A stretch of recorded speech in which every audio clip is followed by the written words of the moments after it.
one of the things that I think about is at meetings, at events, at trade shows, at these activations, these face-to-face gatherings, like experience together to me comes down to these interpersonal relationships.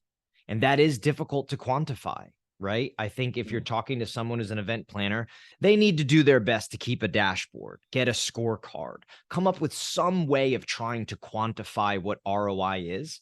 But I think at the end of the day, there is a gut feeling to being in person and those interactions and what stems from those, that there is a value there, which I think has always pushed events forward.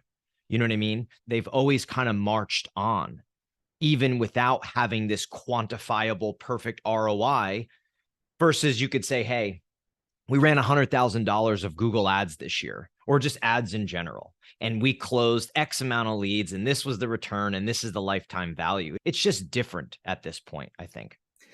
Yeah, I think you're right. But I also believe that we should be trying to speak the language of the C-suite.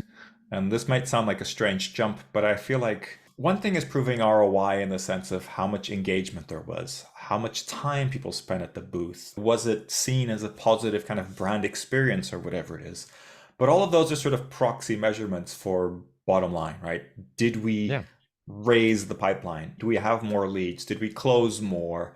And I think the more as event professionals we can speak the language that use the same terms that are being used in the C-suite, I think we're going to get further. And it's almost like it's not necessarily then about ROI of the exhibition or the trade show, but it's ROI for the company. I think we need to remember that because proving the ROI of our function within that sort of marketing wheel is only a small part of it. If we're actually talking about ROI for the company and in a kind of what the company's trying to achieve, then I think we become irreplaceable. Then events, trade shows, anything that involves live events kind of becomes part of that conversation that makes that company grow. And then there isn't really a conversation about replacing it, more maximizing it or fine tuning or things like that.